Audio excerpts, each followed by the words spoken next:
Otomatikong binitawan ni Krisa ang hawak niyang handle ng maleta. Patakbo na siyang tumungo sa pintuan.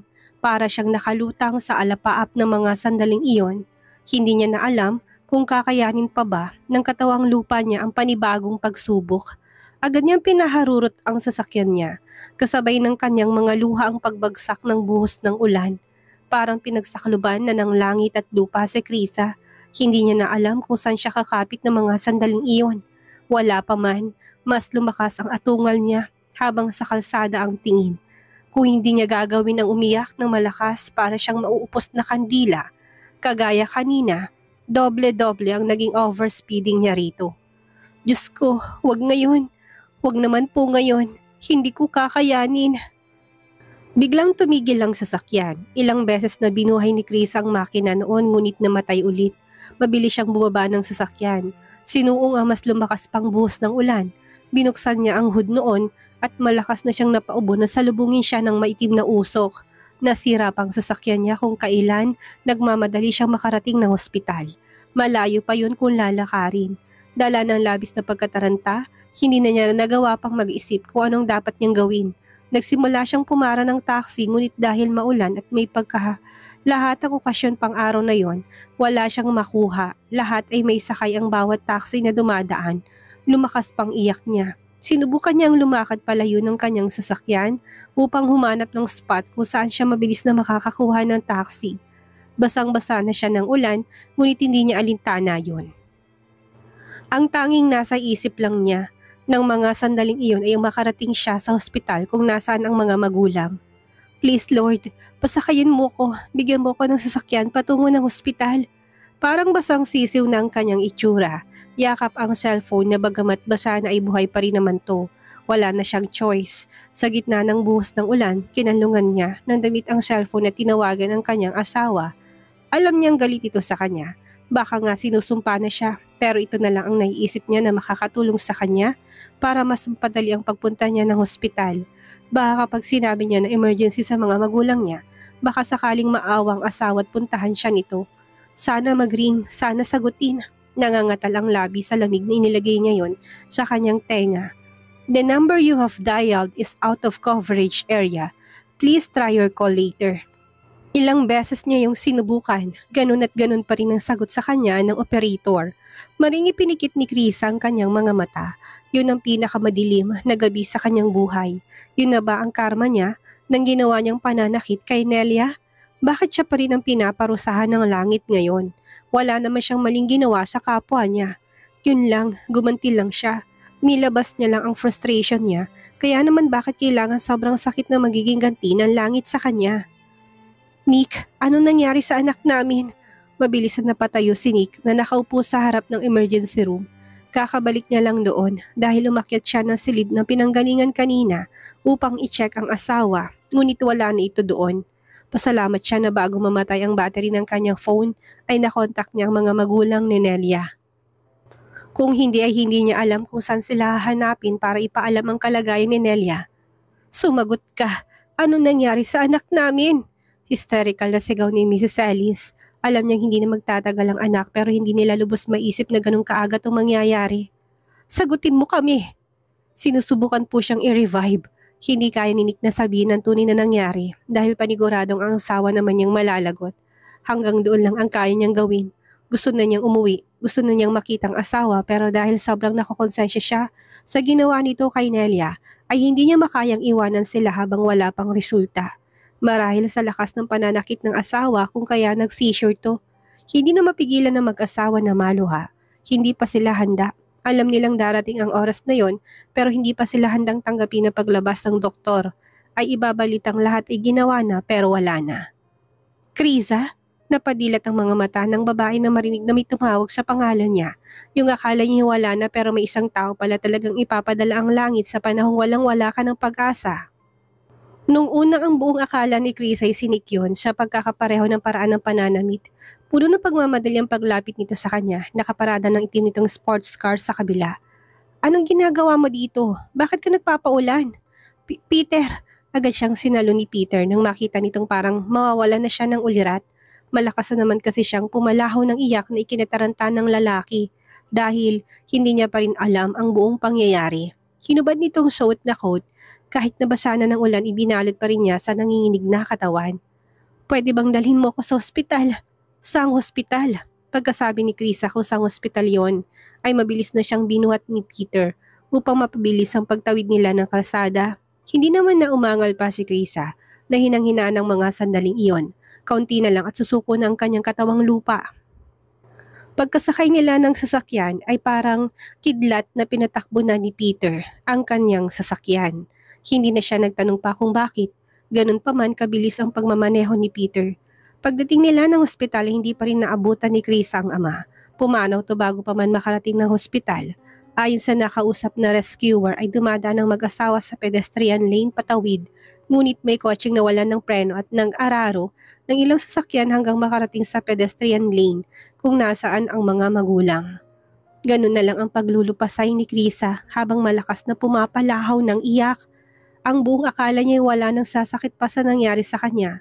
Sa pagitan ng kanyang asawa, meron pa pala. Yun ang hindi inaasahang aksidente kung saan ang kapalit ay lubusan na siyang magiging ulila sa mahal na ama at ina. Krisa, mahigpit na siyang niyakap ni Peter na damang-dama ang sakit na nararamdaman ng babae.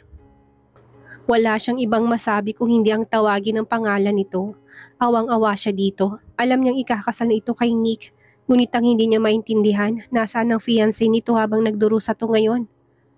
Papa, bakit mo ko iniwan? Ang lapit-lapit na ng kasal ko. Bakit hindi mo hinintay? Bakit hindi mo hinintay para malasana meron tayong picture na magkasama? Habang nakangiti ka, ang daya mo. Bumaha ang maraming mga bagay na nais niyang gawin kasama ang ama. Hindi niya pa napagbibigyan ang hiling nitong mag-dinner sila sa bahay nila. Tapos ngayon, sa isang iglap, biglang wala na to. Biglang iniwan na siya. Marami pa siyang plano para sa kanila ng kanyang madrasta. Mahigpit niyang niyakap ang katawan nitong natatakpan ng puting kumot. Dama niya na malamig na ito. Ngunit dahil sa basang damit, hindi niya alam kung pati ba ang katawan niya ay nilamon na rin ng lamig. Sa mga unang minutong pagluluksa ni Krisa, hindi siya iniwan ni Peter. Hanggang sa tuluyang mag-sink in na sa kanya kung gaano sobrang sakit na mawala ng ama, kahit na hindi niya ito kadugo. Miss, gising na po ang isa pang pasyenteng kasama ng namayapa. Doon pa lang naalala ni Krisa ang kanyang madrasta. Ang buong akala niya, pati ito ay nawala na. Pagpasok niya na silid ng ginang ay gano'n na lang ang kanyang pag-iyak. Ang buong akala niya ay ubos na ang kanyang mga luha. Hindi pa pala, may natitira pa palang tubig sa kanyang katawan. Nag-iyakan lang sila na nag-iyakan, ni hindi nila magawang makapagsalita. Hindi rin nagkwentong ginang na halatang sobrang trauma pa rin sa aksidenteng kanilang nasaksihan. Wala na rin po ang driver ng sasakyan. Nauna siyang pumanaw kay Papa. Sad ni Krisa nang tanungin siya ni Vanji kung ano nangyari sa may gawa ng accident. Na-cardiac arrest daw po. Gusto lang naman naming maglakad-lakad ng papa mo. Wala po kayong kasalanan, tita. Wala po. Huwag niyo pong sisihin ang sarili niyo. Humigpit pang yakap sa kanya ni Krisa.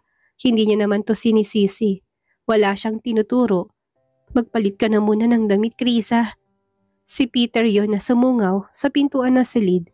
Inabot na sa kanya ang paper bag na pamalit niyang damit. Nakapagbihis na rin to ng damit. Sa totoo lang ay nakalimutan ni Chris ang kasama niya nga palang lalaki sa sobrang lutang niya at abala niya sa mga pangyayari. Kung wala ito, hindi niya alam ang nangyari sa kanya sa gitna ng malakas na buhos ng ulan. Tinignan niya lang ang inaabot nitong paper bag. Baka magkasakit ka kapag hindi ka pa nagbihis. Sige na, alalahanin mo rin ang sarili mo. Hindi na nga matandaan ni Krisa na basag-basa siya ng ulan. Marahil ay nang dahil sa mga luha niyang mainit na walang patid sa pagbagsak. Huminto lamang yon nang wala na siyang mailabas pa. Matapos na magpalit ng damit ay napatda si Krisa. Nang pagbalik niya ng silid ay naroon na si Alex. Tinawagan to ni Peter at sinabi ang nangyari. Hindi na nakaiwas pa si Krisa. Nang yakapin siya nito, dala siguro ng masakit na mga pangyayari kaya yumakap na rin dito si Krisa at muli pang umiyak. Wala na si Papa, Alex. Wala na si Papa. Tahimik na umiyak ang lalaki. Hindi niya alam kung anong sasabihin niya. Ipinaalam na rin niya ang nangyari kay Nati na kasama niya ng mga sandaling iyon. Nagalit pa siya sa future bayaw niya nang malaman nitong wala sa tabi nito si Nick sa mga sandaling iyon. Nasaan si Nick? Nasaan ang lalaking yun? Bakit hinahayaan kanya solohin ng sakit ngayon? Bumalong pang mga luha ni Krisa. Gusto niyang magsumbong pero pinili niyang manahimik. Sa lahat ng taong nasa paligid mo, siya dapat ang kauna-unahang nasa tabi mo. Anong klase siya? Magiging asawa mo na siya, hindi ba? Bakit hindi mo siya mahagilap ngayon? Kumalas ng yakap si Krisa pero hindi pa rin tumigil ang pagbagsak ng kanyang mga luha nang akala niya'y naubos na yon. Hindi niya pwedeng sabihin sa kanila ang totoo dahil paniguradong mas lalaki ang gulo. Hindi niya pwedeng pasamain si Nick sa mga pagkakataong ganito. Ayaw niya magkaroon ng hindi pagkakaunawaan na sausawan ng iba habang pinagluluksa nilang pagpano ng ama niya. Mami, Daddy! Humahangos sa sigaw ni Nati pagkapasok pa lang niya ng mansyon. O Nati, ano nangyari sa'yo? Labas ng ginang sa kusina nang marinig ang sigaw ng anak. Si Kuya Nick! Alam niyo po ba kung nasaan si Kuya Nick? Namumula ng mukha nito. Nasa dinner date sila ni Alex kanina sa labas na matanggap ang tawag ni Peter. Kung kaya naman nalaman niyang buong pangyayari sa mga magulang ng future sister-in-law niya. Nalaman niya rin na wala doon ang kanyang kapatid kung kaya naman kailangan niyang hanapin to ng mga sandaling yon. Hindi. Ano bang nangyari at ganyan kakaputla? Bago pa masagot yung ni Nati nakababa na ng hagdan ng kanilang ama. Bakit hinahanap mong Kuya Nick mo anak? Malamang magkasama sila ngayon ni Krisa. Sinenyas ni Nati ang kamay na hindi. No Dad, hindi sila magkasama. Naaksidente ang mga magulang ni Krisa at wala ng papa niya. Ano? Natutop na ni Mrs. Bentacourt ang kanyang bibig. Hindi makapaniwala sa kanyang nabalitaan. Diyos kong mahabagin, anong nangyari? Bakit na-aksidente? Pinunot ni Galier ang cellphone na tinawagan ng number ng anak ngunit hindi niya ito makontak. Kanina ko pa tinatawagan si Kuya Nick Daddy, pero hindi ko naman siya makontak. Patay ang phone. Nangalit pa ang ngipin ni Galier. Nag-usap na sila ng anak na uunahin niya pa rin ang asawa at hindi si Nelia. Kahit na nalaman nilang nalalabi na lang ang mga araw nito. Mukhang hindi ata nakinig ang anak. Tawagan mo si Mando Gilier. Baka naroon ang magaling mong anak. Palatak ng kanilang ina. Bakit naman pupunta dun si Kuya Nick? Valentine's. Hindi ba dapat si Krisa ang kasama niya? Sandali, huwag niya sabihin na si Nelia na naman ang pinili niya sa fiancé niya. Ang bruhang yun. Umiikot na iritasyon ng mga mata ni Nati. Wala na siyang naidulot na mabuti. Hindi na lang magpahinga. Tinalikuran ni Gilier ang kanyang mag-ina at dinayal niya ang number ng kanyang kaibigan. Puno na naman ang pangingit-ngit ng kanyang kalooban. Ilambas niya ng nilinaw at sinabihan ng kaibigan hindi pwede na palaging naroon ang kanyang anak. Sa hinuha niya, malamang ay tumawag na naman to kay Nick at ginamit ng nalalabing mga araw ng kanyang anak. Batid kasi nitong hindi kayang tanggihan niya ni Nick. Ilang ring lang ang nangyari at mabilis namang sinagot yun ni Mr. Salis. Hindi pa rin mapalagay ng dahil sa lagay ng kanyang anak. Hinintay niya ang result na ginagawa kay Nelia. Nakakasabi lang din halos ang doktor na muling stable ng anak niya.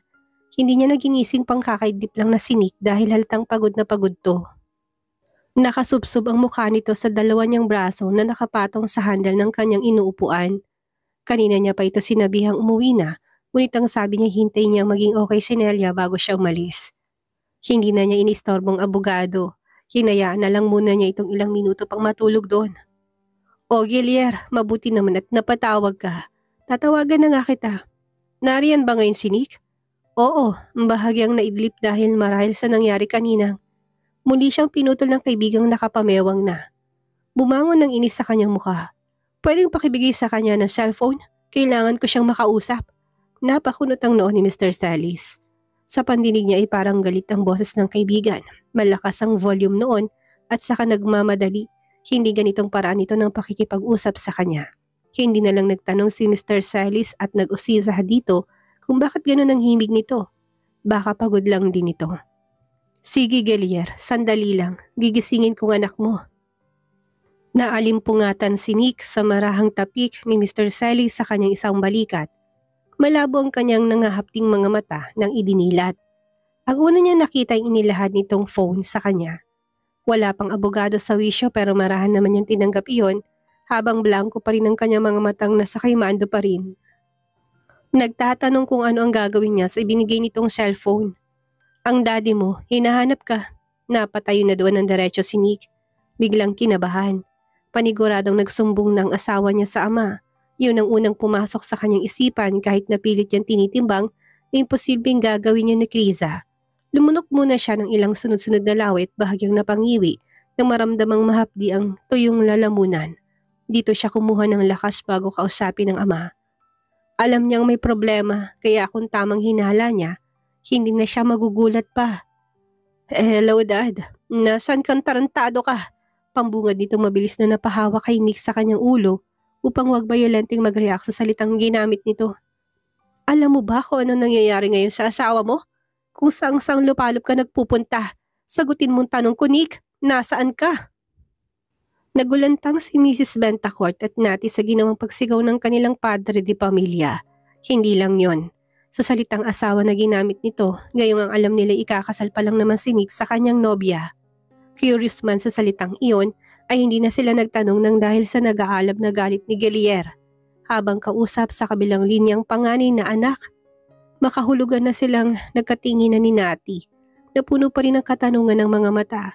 Maya-maya'y umiling din pareho. Wala ka talagang silbi. Inuna mo na namang pumunta dyan. Ano na ngayon ang mangyayari ha? Patuloy nito na halatang nasasakdulan ng galit. Nang damay ka pa ng iba, hindi ka na lang sana pumasok sa buhay niya kung hindi mo siya kayang panindigan. Masasaktan lang at paiiyakin mo lang. Nailayo naman ni Nick sa kanyang tenga ang cellphone sa lakas ng sigaw ng ama. Alam niya na, malamang ay nagsumbong nga ang kanyang asawa. Hindi rin sisigaw ang ama niya nang walang dahilan. Sinubukan ni Nick na magmaang-maangan. Sinubukan niyang panindigan na walang nagsumbong dito. Daddy, hindi ko po kayo maintindihan. Paano mo maintindihan ang sitwasyon kung nariyan ka? Kung patay ang cellphone mo? Inutil ka talaga. Napakabobo! Malutong nitong akusasyon na tinanggap na lang ni Nick. Nauna pang malaman ng ibang tao kaysa makarating sa'yo? Anong klase kang lalaki? Hindi na ako magtataka kung iwanan ka ng asawa mo nang dahil dyan sa katangahan mo. Wala kang paninindigan. Isa kang hangal. Dad, hindi ko po talaga alam malamang dahil nasa kung saan kang kandungan. Kung umuwi ka, alam mo sanang lahat. Wala kang kwenta. Nakakahiya ka nag-iisang magaling ng abogado at businessman.